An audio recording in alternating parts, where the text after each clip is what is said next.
पिया संदेश देगा मुंदरी के चिन्ह दिखा के।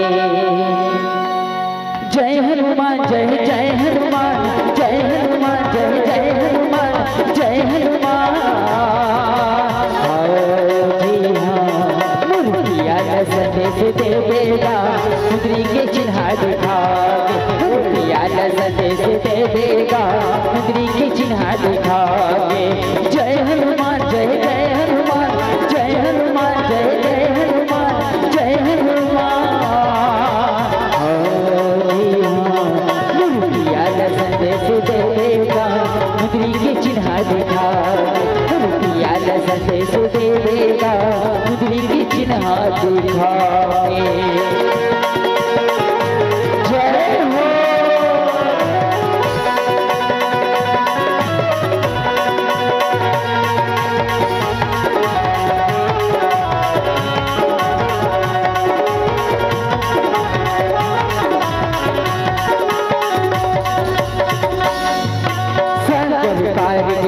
पूरी राक्षसन के पीछे एक जन सितार वही सत सेना बता देगा। सागर पार के लंगा पूरी राक्षसन के पीछे एक जन सितार वही सत सेना बता देगा। जय हनुमान जय हनुमान जय जय हनुमान जय हनुमान जय जय हनुमान जय हनुमान। संदेश देगा मुंदरी के चिन्ह दिखा के। संदेश देगा मुंदरी के चिन्ह दिखा के।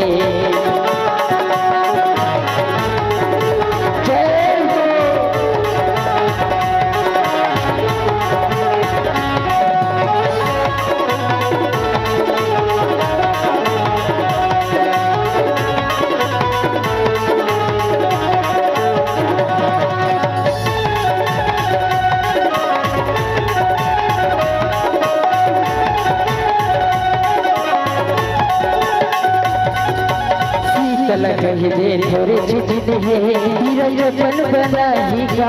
जल्दी आवत होला कही दे सीताला झल्ला माहीगा। सीताला कही दे थोड़े चित है धीरजपन बनाहीगा। जल्दी आवत होला कही दे सीताला झल्ला माहीगा। जय हनुमान जय हनुमान जय जय हनुमान जय हनुमान जय जय जय हनुमान। जी हाँ मुर्तिया संदेश देगा मुंदरी के चिन्ह दिखा के। मुर्तिया संदेश देगा मुंदरी के चिन्ह दिखा के। मुर्तिया संदेश देगा मुंदरी के चिन्ह दिखा के। मुर्तिया संदेश देगा मुंदरी के चिन्ह दिखा के। मुर्तिया संदेश देगा मुंदरी के चिन्ह दिखा के। मुर्तिया संदेश देगा